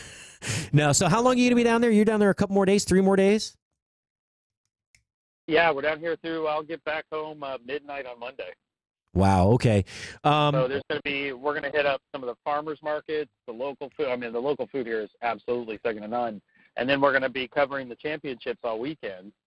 So there's a whole lot more surprises coming. And then this morning, we rode the brand new zip line they call the Monster. How long does that go? It feels like you're up there forever. It goes. Look, it's long enough. You cross 3 separate municipalities while you're on it. So what's the? I know a lot of zip lines. You think, oh, it's like 4 miles long, but I mean, how long is the actual longest run on that, or is it just one long single run? Usually, it's tree to tree. One long single run. Are you kidding me? Wow. Yeah, basically. That's cool. It's one long run, and you get up to about 90+ miles an hour. No way. So, how do they slow you down? Like just kind of an upslope in the cable? That's cool. Yeah, there's like an upslope, but then there's a triple braking device. Yeah. And it's actually for that much speed and momentum, it's a really smooth stop. Wow, man, that's awesome. Did you have video of that? Because you got to post that, dude. We got some. Yeah, there's some up already. We could not take phones on there because we would have lost that at the bottom of some ravine. Because I mean, when you talk about this thing is up in the air, this thing is way up in the air. Man. Like tower height up in the air going over the ravine. That sounds so cool. Awesome, man. I can't wait to see it. I'll check it. You know how bad I am on Facebook, dude. You tag me in like 15 posts a day, and I'm like, oh, there's another one. Oh, I'll go back and like it later. Okay, I got to get these posts up. Okay. Oh, there's another one. I'll go back and check it later. I'm like 647 deep, dude. I need to just scrub the whole thing and start from scratch, I think. But yeah, there is. I cannot. There's so many more coming. I don't want to miss anything. I don't want anybody, missing out on what's happening here in Puerto Rico. We're actually getting ready now to walk into a meeting with Discover Puerto Rico about seeing if we can't build some regular content around the food here and the way they're trying to revitalize local farming. Awesome. Well, hey, keep us posted. If you can call in on Monday, that'd be great as well. I have another caller. Greg's gonna call in a minute. He's not called in yet, but I'm gonna have him call in. We're gonna talk just some food, fun, and silly stories that we have from the restaurant industry. But what's the best thing you've eaten so far? Like, what's the one thing that you've anything surprising yet? Well, the one of the things that's definitely surprising. Well, it shouldn't be, but it's definitely surprising because there is a tremendous amount of care and time put in the food, but I went hunting and found my street food, so I ended up getting a ropa vieja empanada. Oh man! And it was mind blowing. I'm so hungry. You can't see me, but I'm like I got my hands to my face. You've had so much beef in the last week, dude. You're killing me. Oh, dude, I'm dying. When I get back, I'm not going to do anything but not eat for like 2 weeks. All right, man. Hey, I got the other callers on. I'm going to take the call from Greg, but hey, call in on Monday. Just text me in the morning. We'll pick a time. We'll get you on the air, okay? I want to hear the rest of the update. Sounds good, brother. All right, brother. Thanks. Be safe, Mark. You got it. Thanks. All right. All righty, thanks. Bye. Hey, thank you. That was Mark Conway, and what a good guy. He's. If you haven't listened to Family Meal yet, go ahead and tune in. It has a special meaning for people in the restaurant industry as well as families around the world. But we spend more time with most restaurant workers spend more time with their coworkers than they do with their actual blood relatives or family by marriage. So we call it family meal. There's a meal before service, typically the evening meal, and it's a powerful bonding event. So, all right, enough of the talk about family meal. Man, I'm so hungry every time we talk about food. I'm going to answer Greg. Greg, my friend Greg, are you there? Greg Cockrum. Come in, Greg Cockrum. Patrick, how you doing, brother? What's up, brother? How you been, man? Patrick, what's up, brother? Good, man, good. Awesome. Staying busy. You're always staying busy. When you're not working, you're working for somebody else. Sometimes, yeah. No, I remember over the other when we were at Fred's. I mean, we had the trailer, right? We had Fred's Hickory Inn was a bigger. We had 300 and what seats, 310 seats or something inside now, but it was beast. And then on top of that, we had the food trailer. So if you weren't working a shift at the restaurant, you were either working in the food trailer, training somebody to work on the food trailer, closing down the food trailer, moving the food trailer, prepping the food trailer. And then when that wasn't, when that was all done, then you were helping neighbors clean up around the neighborhood, or you were asking me what you could help me do, to get the kitchen lined out, or you would work in the smokehouse if we were shorthanded. Dude, you're just are you still that energetic? It's only been 2 years since I've seen you. It hadn't even been that long since I've seen you, but are you slowing down at all? Because I'm starting to feel like I'm getting old. I'm not. I actually, I got to wear as many hats. So yes, and one of those. As busy as I can. If it's not. One of those be a green leprechaun hat, by the way. Yes, sir, it is. So I did do that not. Tomorrow. I'm pretty proud of that. Yeah. So hold on. I'm going to put this up. So tell me. I mean, look, you're slightly short of stature, right? We're not gonna pull any punches here. But the thing is, you have the best sense of humor about it. What was the phrase you used to say all the time? Hey, can I get that off the shelf for you? You'd say, no, I'll just stand on my ego. Yeah. Oh my. So, dude, this one, the one you sent me the other day that I'm going to post right now, the all green one, that's classic, dude. Classic. Man, you don't know how much I miss hanging out with you. All right, so this is what I'm going to post this on Spoony real quick, but on the Spoony Radio Facebook page. This is everybody. This is my buddy Greg. This is what he looks like. Let's see. How can I'm going to go and comment, and I'm just going to say, oh, you know what? I don't think it'll let me. Because it's a Facebook Live video, it won't let me post a picture. So I'm just going to have to go back to the page. But so look, you left Fred's. Now I know that you're the GM at River Grill, right? Yes, sir. Yes, sir. And how things going there? You guys, I mean, that's a hell of an operation. It is. 19 years running, the best fine dining in Northwest Arkansas. Just a well-oiled machine, gives the best service around, and great people. Got a great leader that I work for, a lady named Brenda. Attention to detail is just amazing, and puts the finest little touches on every little event. And it's just not a dining transaction, I'd say. It's, it's an experience that we offer. And that's, so I told you the first time I ate there was actually the owners of Fred's Hickory Inn, one of the owners, and his assistant took me there for lunch. We talked about the opportunity to help get Fred's back open after the big fire. And I'll tell you what, it was, if not the best meal I'd had in Bentonville, it was certainly right there. And I want to say it was probably the best meal I'd had in the Bentonville, Bella Vista area at that time. I mean, it was excellent. And it was just lunch. I say just lunch. It was some of the best salmon I've ever had. Yes, sir. Yeah, fresh food, great chefs. Got some talented people back there that work every day to make sure that we have the best quality and keep it that way. Just you can tell in every bite that you get there. Yeah, you have a new executive chef too. The former sous chef, exec sous chef, moved up the ladder, right? So what's his name? Joshua Campbell is his name. Yeah, I do. I remember meeting Joshua back when I was up there, and he, outstanding young man. I'm really looking. So, describe what the menu is. I mean, you guys are a fairly classic menu, but there's some really nice twists to the flavor profiles. So, describe what you serve at River Grill, and then we'll kind of go a little deeper into that. So we're a prime steakhouse, so prime cuts of meat. We're a la carte menu for the most part. We do have some dishes that do include sides. One of my favorites is our bone-in pork chop. It's Bainsley Farm Berkshire pork. And a 2-inch cut. Mm-hmm. And it is amazing. Well, and so Bainsley, they're local. They have some of the best. I think they have the best pork in the region.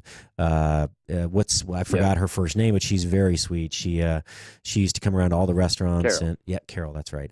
But yeah, they have some phenomenal pork. What else? I mean, I know you have prime cuts. What other seafood are you serving right now? What are you doing this time of year? Because I know it's Lent, so. Got to have something on the menu for me. Yep. So salmon is a staple on our menu that stays there, and we do a fresh catch. It's thrown in every day, if not every other day. Right now we've got barramundi, and let's see. Barramundi. Hey, wait, barramundi. I think I had that at Fred's there. Did you? Yeah, I think I do remember you having that. Yeah, we did. We had the fillets. Those were really nice. Yeah. Yeah, crab cakes our crab cakes are made here as well too. They're amazing, and then our shrimp is our number one appetizer. We sell more our Mediterranean shrimp than we sell anything else. Ooh, Mediterranean shrimp. So that's one I haven't had. I've had the crab cakes there. What's the Mediterranean shrimp?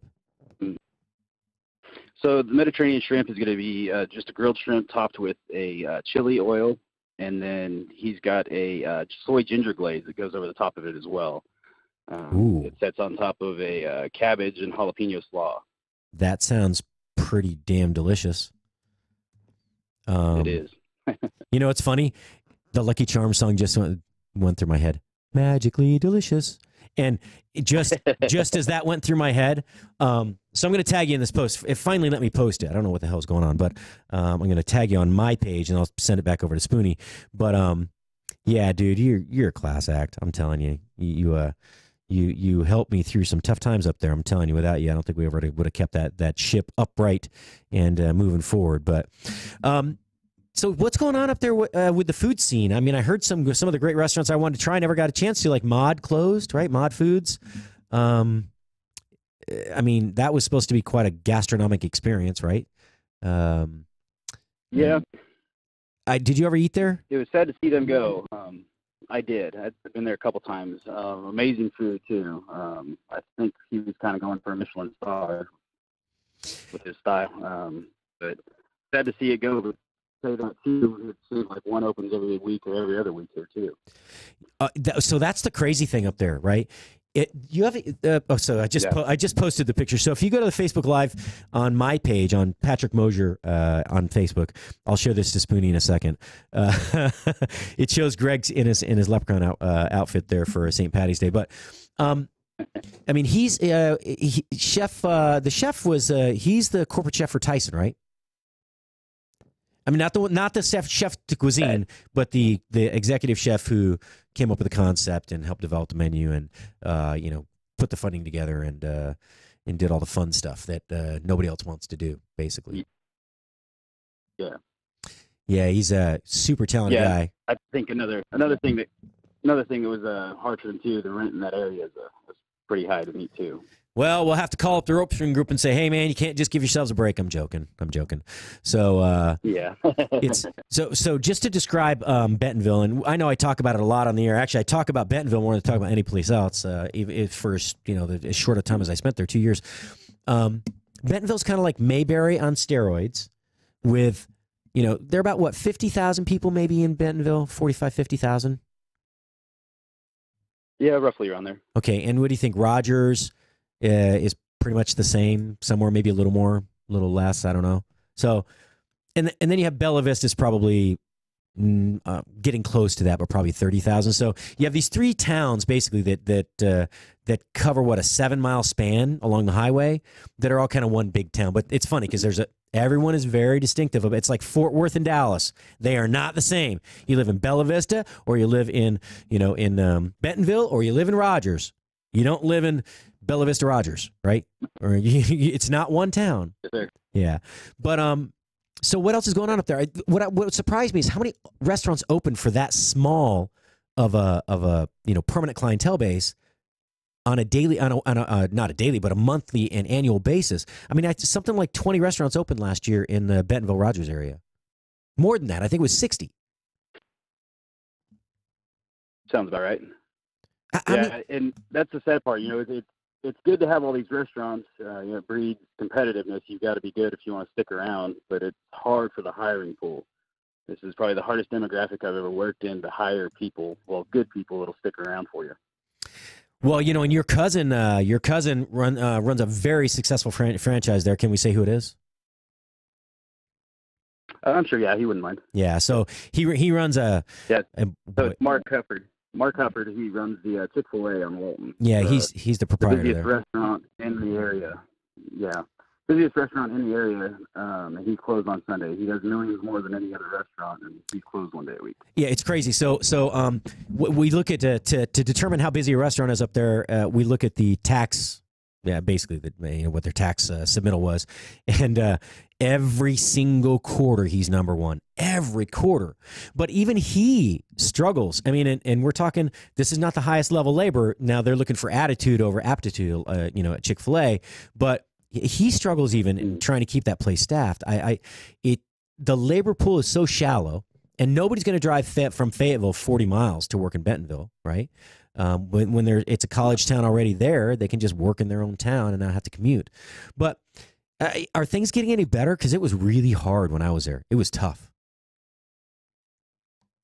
It's still tough. It's still a struggle finding good quality people. It's just there's not as many applications as you would see in other states or whatnot, or qualified applications. Just good people that have been in the industry and want to stay with you. Well, so you're in a good place right now, though. Fortunately, River Grill has a pretty. You guys have a fairly low turnover rate there. I'm assuming. Low turnover. I want to say the shortest employee's been there over a year. Wow. Most of my staff have been at least 6 years, 10 years. I've got a bar manager who's been here 16 years. I've got 2 servers that have been with us since day one, 19 years. Dang. That's a long time. But you know what? That's the kind of crowd you have up there. Like a lot of servers, like we had some at Fred's that have been there, 20, 30 years? How long had Sharon been there? Sharon had been there, I think, 24 to 26 years, around there. Yeah. And then we had Johnny Mac, 44 years at the time. So Johnny Mac. Sean, I want to say he was there 28 too. Yeah. I think you're right. I think he was 28 or 29 years. Okay, so Johnny Mac was the baddest of the baddest grill cooks of any I've ever met. Man, I've worked in a lot of restaurants. I've had more jobs than most people. But Johnny Mac, he cooked by the clock, right? He didn't touch any steaks. He just cooked by the clock. He waited for so many minutes to go by, so many seconds, threw 17 steaks on, waited another minute, threw on 4, waited another 3 minutes, threw on 11. Man, that guy was incredible. But I asked him, you remember what I asked him? I asked him, hey, John, how many steaks do you think you've cooked over the years? And he looks at me and he goes, one word, herds. Patrick, herds. It kind of, thinking about that statement, I mean, I kind of took me aback for a minute, and then I was like, that's the funniest thing anybody's ever said. I mean, because he was so serious, though. He wasn't making a joke. That guy, he had been general manager there, right? He started out as a dishwasher, busboy or something. He'd been general manager, ran the kitchen, but he loved that grill. And unfortunately, Johnny Mac passed away 2 years ago. No, Johnny Mac's still alive. I actually saw him yesterday. What? Who told me he? Oh, you're thinking. It was Greg Luker that passed away 2 years ago. Oh, man, I'm sorry. Well, I'm glad to know. Is Johnny? Did he retire finally from Fred's? No, he's still there, alive and kicking. Are you kidding me? I walked in there yesterday. He was on the grill. All right. Okay. So I'm going to make the 6-hour drive up there, and I'm gonna bring some sort of resurrection gift back to John, because I'll tell you, when I thought, okay, so Greg Luker was another guy who'd been there like 14 years or something. He was a newbie by comparison for most of these kids, but and he ran. Fred's was very famous for smoked sirloin. And he ran that slicer, man. He was a slicer running maniac. I'll tell you what. I don't know how he didn't lose a finger or a whole hand, but bummer. Well, I'm glad Johnny's around. I got to post one more picture here in a second. But Greg, you like Halloween, right?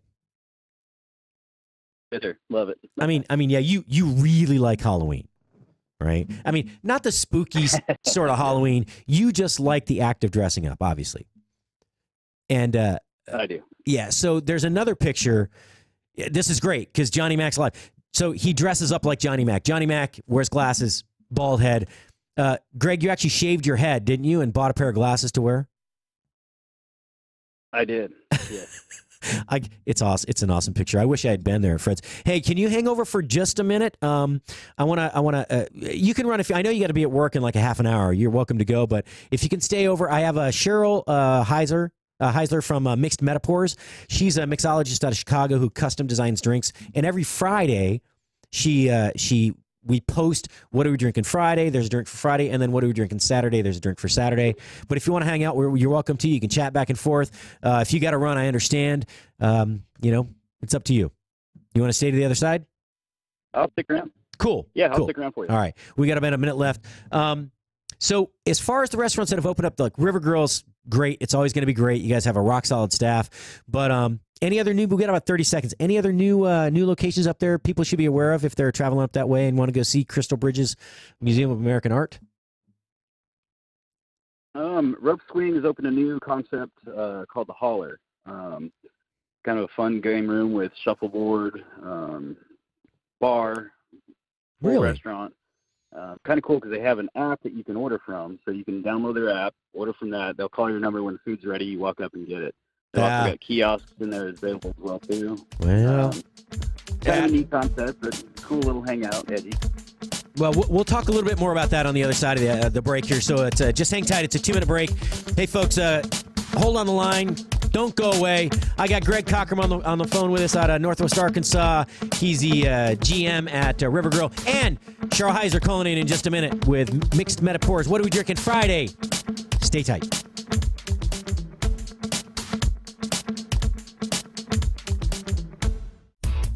It looks like you're losing. I am. Are you losing weight? I am losing. I've lost about 10 pounds. How are you doing it? It's a funny name, but I've done it with Riduzone, RIDUzone.com, and the stuff works. It's, you get into all that, the molecule this and the found in that. All I can tell you is it makes you feel full, and it keeps your mind off of wanting to overeat. And also boosts your metabolism, Yes, so you're it does. burning more. Yeah, it does. Try it today. It's going to work for you like it's worked for Brad and countless other people. Riduzone.com, RIDUzone.com. Never Forgotten Apparel is more than just a premium women's and men's clothing line. It's a movement to remind us to wear American-made and serve those who serve us, our heroes. Never Forgotten Apparel gives 20% of their total sales to nonprofits that support homeless veterans and off-duty firefighters, and 50% to individual veterans and firefighters in need nationwide. Check out neverforgottenapparel.com, use promo code DOC, and get 15% off your purchase. That's neverforgottenapparel.com. If you're trying to quit drinking or doing too many drugs, listen to me. You don't know me and we'll never meet. I had a problem like you once. I drank and used to party a little too much till it got out of control and almost ruined my life. I realized I needed help to fix my problem before it totally destroyed me. If you've tried to fix your drinking and drug problem and you know you can't do it alone, you need to call the National Treatment Advisors. They'll immerse you into a 30-day program to replace your old habits with new habits and totally change your life. And if you have PPO private health insurance, the entire program may be covered. Fix your problem right now before it gets any worse. Get clean. Call now and learn more. 800-296-1252. 800-296-1252. 800-296-1252. 800-296-1252. Wow, I wonder what the number was for that last commercial. 800.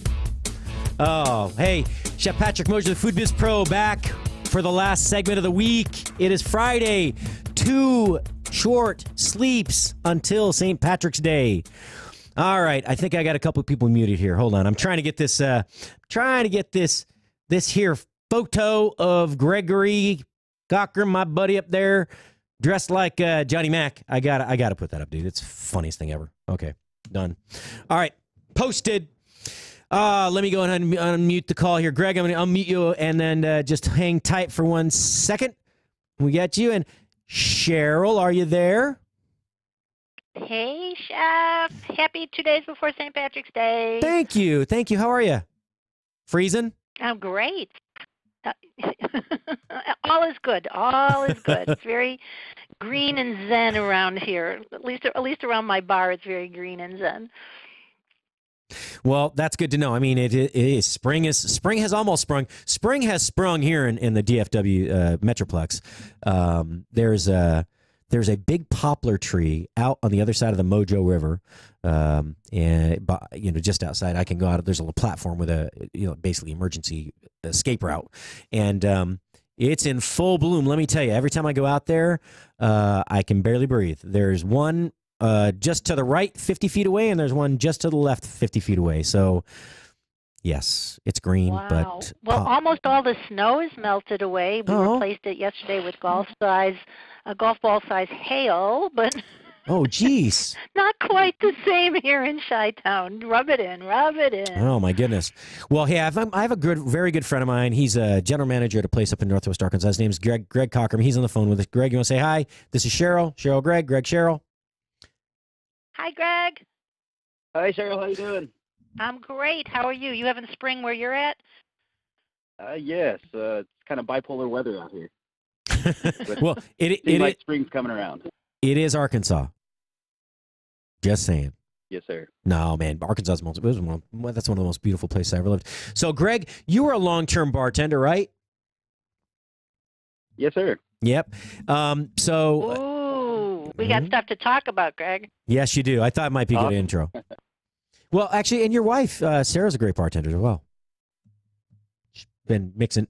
Yes, sir. That's who I learned everything from. Really? Yeah. Well, I understand. You're a humble man. You're a very humble man. But Cheryl, you know what? I didn't even look at Saturday's drink yet. I didn't even take a peek, right? Because I didn't have to, because I know it's going to be phenomenal. But I did look at the one for today. And you know the question. There's only one question I have to ask every day, right? Every Friday. And it's, what are we drinking Friday? Because inquiring minds want to know. Drinking Friday. All right. Well, we're coming up on St. Patrick's Day. I found a new gin that's actually made in kind of sort of your neck of the woods. It's from Dallas, and I thought it's too perfect. It's called Greenhouse Artisan Gin. I see that. So it's Texas, and it's green. So I thought let's work backwards from there. And not everybody likes gin. I think gin is amazing, and so many gins have different makeups and slightly different flavor profiles, but the name of this drink is a St. Patrick's Day gincident waiting to happen, because I talk to people who don't like gin, and it's usually because someplace along the line, usually in college, they had a few too many gin and tonics on a nice day, and they can't even look at the stuff. So this gincident is one that if you take it easy with, you'll live to enjoy another day. It uses an ounce of the Greenhouse Artisan Gin from this your local distillery out there. It uses an ounce of green chartreuse liqueur, which is this super cool liqueur made by monks in an abbey in France, and they're like 39 secret herbs and spices. You start with a ripe kiwi fruit muddled at the bottom, so you get a certain thickness to the drink, and also those gorgeous little seeds showing up, and when you can see in the photo. So you start with kiwi in the bottom of a martini shaker. You add an ounce of the Greenhouse Artisan Gin. You add an ounce of the chartreuse. You give it a good shake with ice to really chill it down and get that kiwi all mixed up. You're going to open your strainer, take the ice out, but then pour the whole mix into a chilled martini glass, because you want the pulp from the kiwi. And you're going to have a botanical, slightly floral, slightly citrusy gin drink that just needs a little bit of tonic to set it off. And you've got a wild, green, high-level Irish drink. So it's not like green beer. You're not going to guzzle it, but you're going to sip it and feel like the luck of the Irish is sitting right there in their glass. As my family would say, that's pretty fam-dancy. People are still out there going. Got a lot of people just. Go ahead. I'm sorry. Go ahead. No. I've said people are out there going. People are out there trying to just drink. At least in Chicago, they dye the Chicago River green. Yes. And for some reason, that's like open the gates to every bar in town. So people are drinking all kinds of green concoctions. But some of us just like to celebrate St. Patty's Day with a sipper as opposed to a guzzler. So that's what this gincident is designed to help you out with. Well, you know what, and the good thing is, so Chicago is so large, and it gets so crowded and crazy, this weekend or whatever day St. Patty's Day falls on, that most of I know the northwest suburbs, they all hold their stuff like a week before, 2 weeks before, because they just can't compete with the draw to downtown. It's crazy. Yes, it is. I try to observe it from a distance, but every once in a while it's like on a weekday and I'm already downtown for other business, and people are emptying out of the offices at 2:30, 3 o'clock. They're starting, and then they're going hard for the balance of the night. Oh. So you got the river looking green, you got people looking green around the gills. It's a rough holiday. Oh, Greg, You have any like bad experiences from St. Patrick's Day? Green beer, yes. Had way too much green beer a few times. I was thinking more from the bartender's perspective, but okay, I understand. Yeah, I've been there too. I'm not a big fan of food color in anything that I eat or drink, but you know what? So when these holidays come around, okay, you want to be entrepreneurial? Well, you got to be honest above and beyond this, but sure. But no. So if you watch people when they're at the bar, 3 or 5 deep, and they're getting their money out of their pocket, waving it at the bartender, a bunch of money falls on the floor. Seriously, right up against the bar. And so, I always like, there's a 10 spot. But, I feel so bad that somebody would drop their money. So I end up going over and saying, here you go. You dropped the 10. Sorry. Would you buy me a drink? No, it's my last 10. I thought you were going to say, entrepreneurial, come up with green Pepto-Bismol or something. It's bad. Oh, somebody has Thin Mint shakes. Thin Mint shakes. And then there's not the Shamrock shakes from McDonald's. That's not what you're thinking of. Oh, God, no. That's not even dairy. If I'm going to have a shake, dude, Greg, I like to eat, right?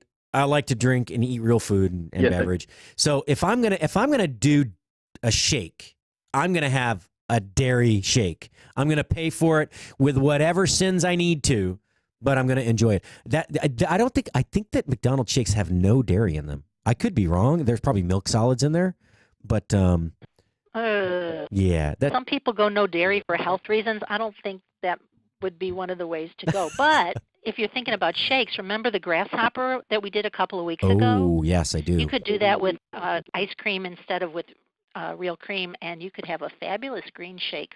Little vanilla ice cream, little creme de menthe, little creme de cocoa. Nice. Swirl it up. Ooh. Sip it down. Yeah, that would be good. Yeah, no, not today. I'm not feeling it. I just, it's funny. Did you start drinking without me over there? No, I'm drinking the one beer I had with. I was on Matt's show for Beer for Breakfast Friday, which I'm thinking we got to change the name because some days I'm not in the mood for beer. I want to sip a tiny bit of whiskey or bourbon or something different, or maybe I even want a cocktail. Well, just call it booze. Call it booze for breakfast. That's Friday, what I was going to say, or boozy breakfast Fridays, or not as long as you don't say bougie breakfast Fridays. I think we're okay. Just keep it keep it lit, but not arrogant. There you go.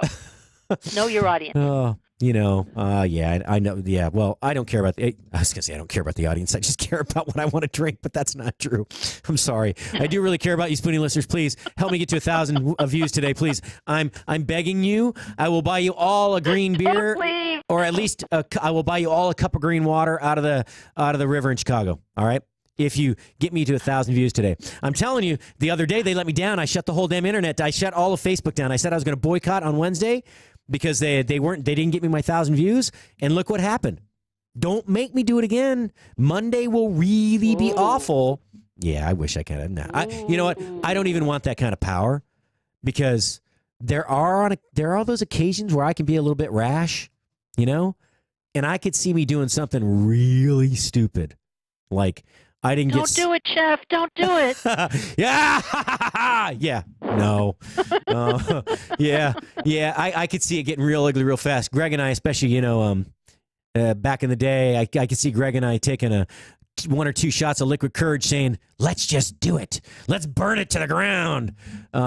Yeah. Good thing I don't have the keys to the internet, man. I promise. It's a good thing I don't have the keys to the internet. One person would upset me. Everybody would be down for a week, just as punishment.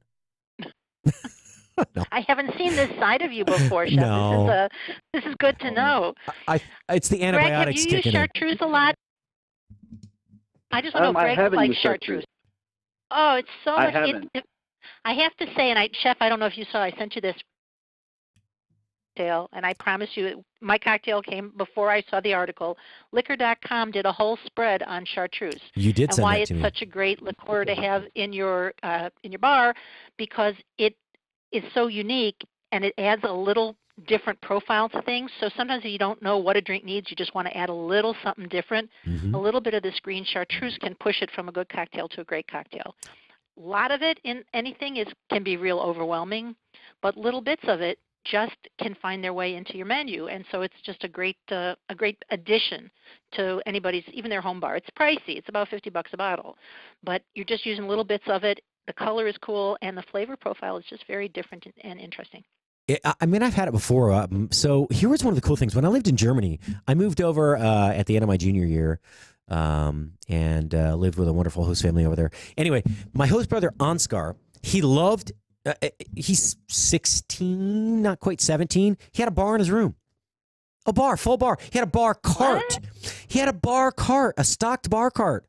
So on the weekends, instead of going out and drinking, you'd have friends over. You listen to music. We'd listen to David Bowie, and we'd make 15 different types of martinis. We'd all try them, or not 15, but 4 or 5 or 6. And we have a little beer if we had money. But yeah, I mean, it was common, and so I just remember having a chartreuse. I don't remember what he put it in, but it added this depth that I don't think we could have gotten otherwise. And what I did notice is, you're right. When you're not sure what you need, and depending on what the base ingredients of the drink are, it acts differently. It interacts differently with those components, right? With those other flavors. And so it's like a chameleon that way. Exactly. Like, I'm really interested to see how this tastes with the gin, which has a very unique flavor, even just a standard gin. And then, with the kiwi muddled in there, I can imagine it's really going to kind of, kiwi has a very unique flavor. I think it's going to really kind of punch the herbaceous, flavor of the chartreuse. I'm not sure how did it. I mean, I'm just guessing from a flavor profile perspective. I love what it did to the texture. And I also, without it, it's all a very kind of clear drink. So to me, it was about the visual aesthetics as well. So the texture, the way it looks, the eye to it.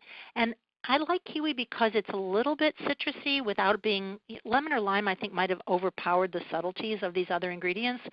So kiwi gives it that citrusy tart punch, to use your word. But I don't know. It was fun and different. And it kind of is reminiscent of a gin and tonic, but also totally different. So I don't know. This is kind of unlike anything else. Now, there's also a yellow chartreuse, which I don't use as much because – frankly, at that price point, do I want 2 bottles of something very similar? But I've heard that the yellow chartreuse also works wonders. So I think that may be my next addition. Greg, did you ever have a secret ingredient that you added, didn't tell anybody, like to kind of punch something up or add a unique flavor? Besides Fireball, for those crazy guys that drink Fireball. I've always added yeah, that's my go-to.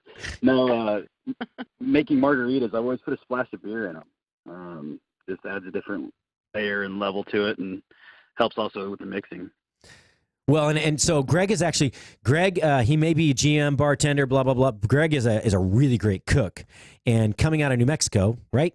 You love green chilies. So did you ever add did you ever heat things up with some chili powder or who made those drinks for us at Fred's? The one that had that. Remember, I said, why don't we use like a chili laced sugar or salt for the one drink? What was that drink that we made? I said it needed something. We needed to add chili powder to the rim. It wasn't a Manhattan we were making, was it? No, that one wasn't the Manhattan. It was more like a. It wasn't. I don't think it was a martini either. It could have been a martini on margarita, that one. maybe. Yeah, it might have been a margarita. That one, no, that one was a margarita because it wasn't blended. Remember, it was just a mixed margarita. Yeah, that was a jalapeno margarita. That was it. Yep. Good job. Look at you, Cheryl. You don't even know what the hell we were doing up there 3 years ago, and you call it first thing out of the gate. Good job. Well, if you want to add a little heat too, there's that ancho chili liqueur. I don't know if we've used that recently. Maybe we'll bring that back. Ancho Reyes is the brand. Yes. Ancho Reyes is the brand that we use in our bar. Nice. Do you ever mix it with pineapple?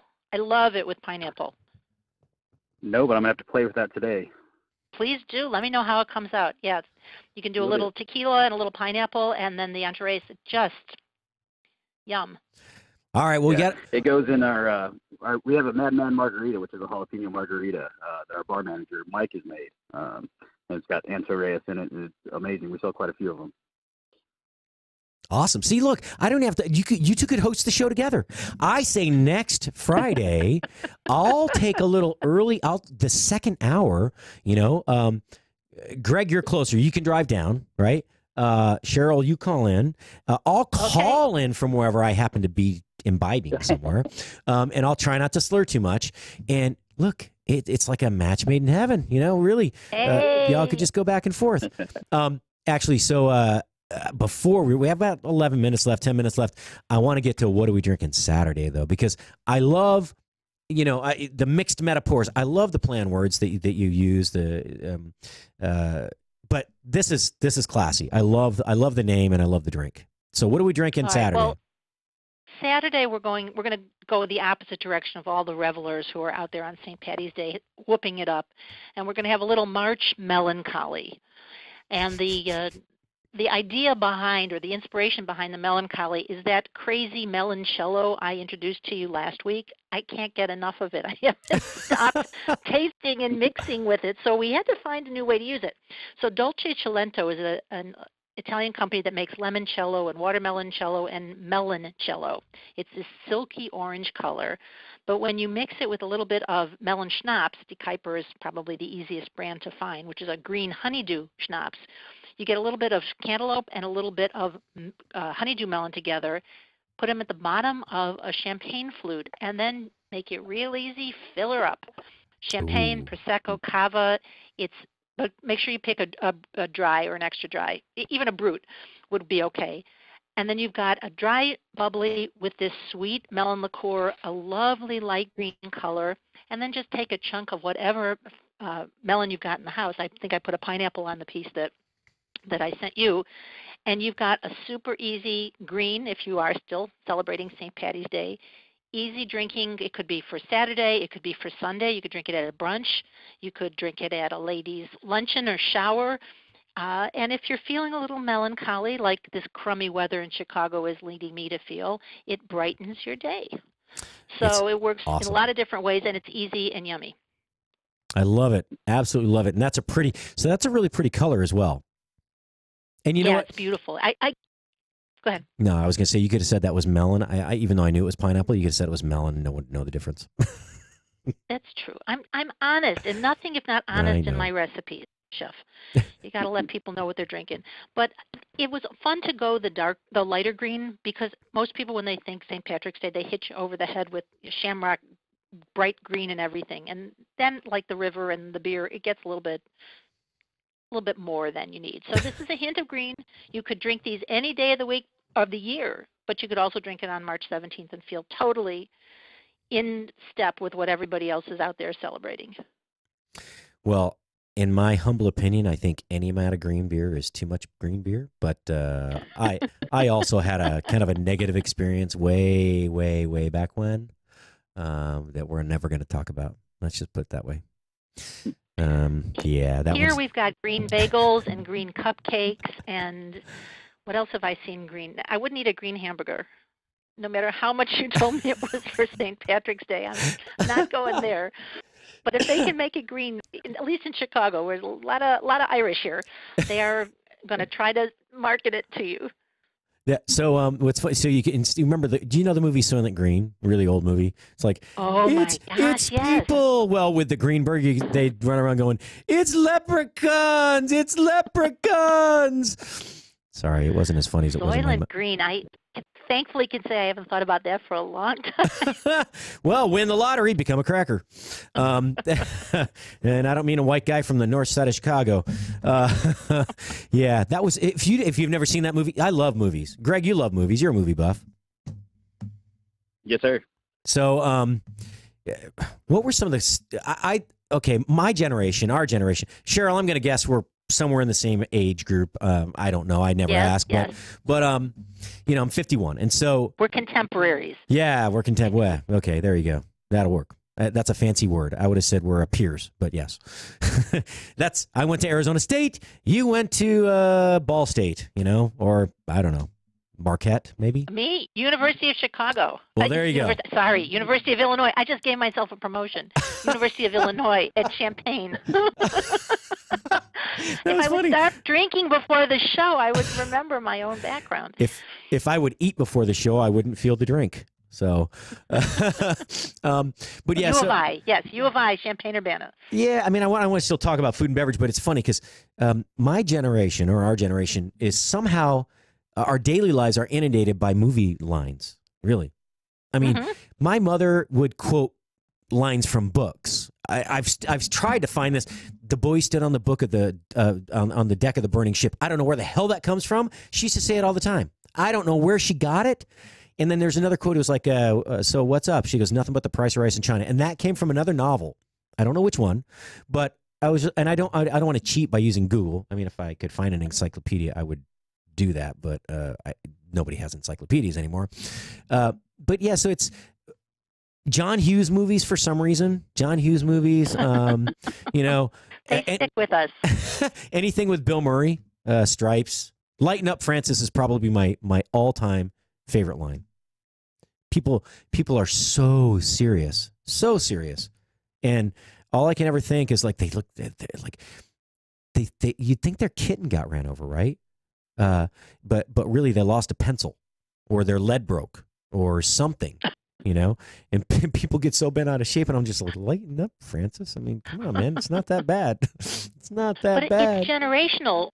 What your mom said to you that you didn't know, what you say to somebody 20 years younger than you, they're not going to recognize that reference. And that's what's really upsetting. I have that clip saved in my phone, though, from Stripes, so I show it to those people that don't know what I'm talking about.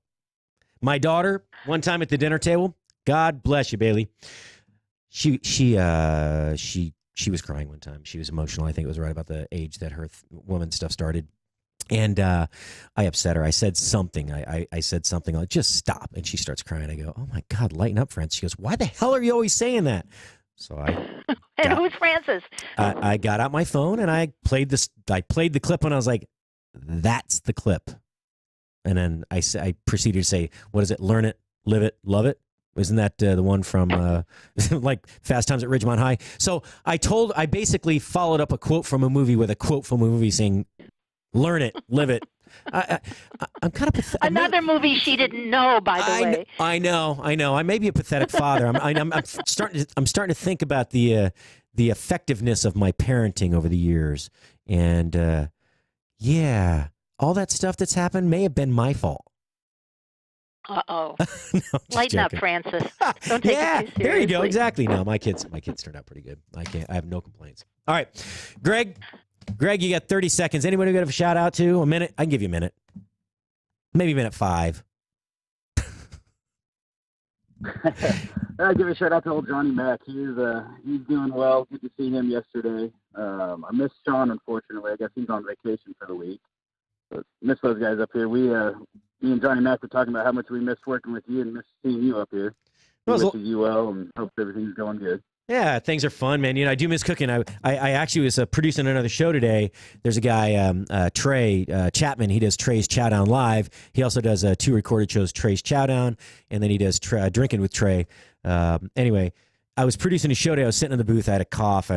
Fever's going on and off. And I was talking to myself going, sitting still is killing me. Sitting still is killing me.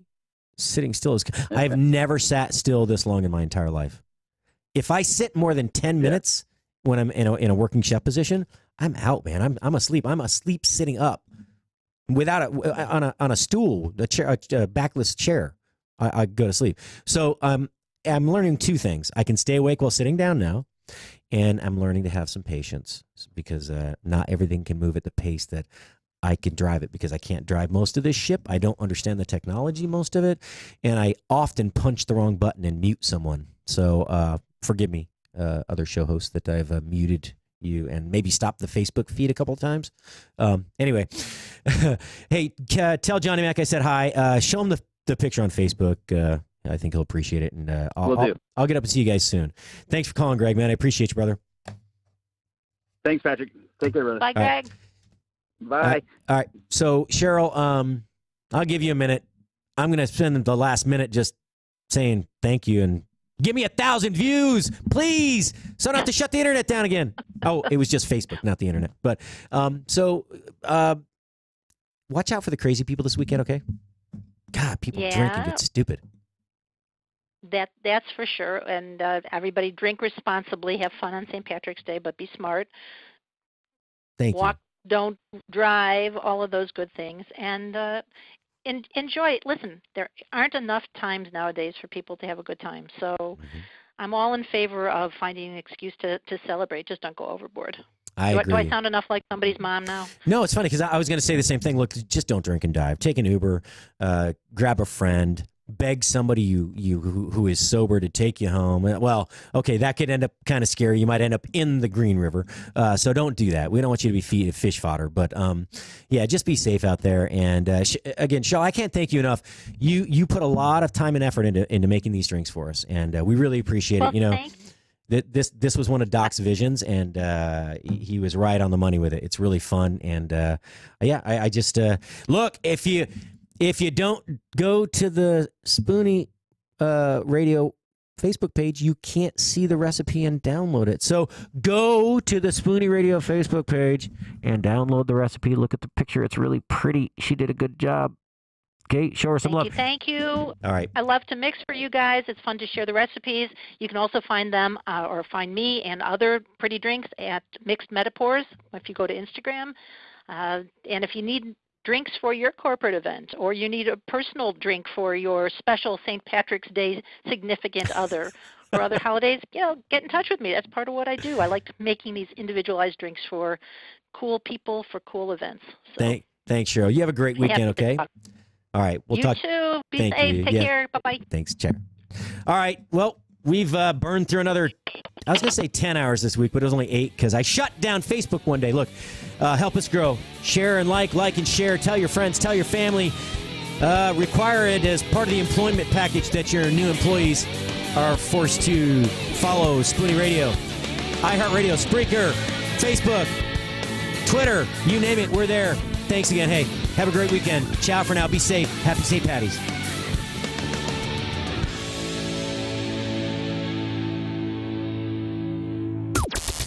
This is the only 24-hour take-anywhere platform dedicated to food and fun. We're Spoony. News this hour from townhall.com. I'm John Scott. President Trump will sign the first veto of his presidency today, a day after Congress voted to terminate the national emergency at the southern border.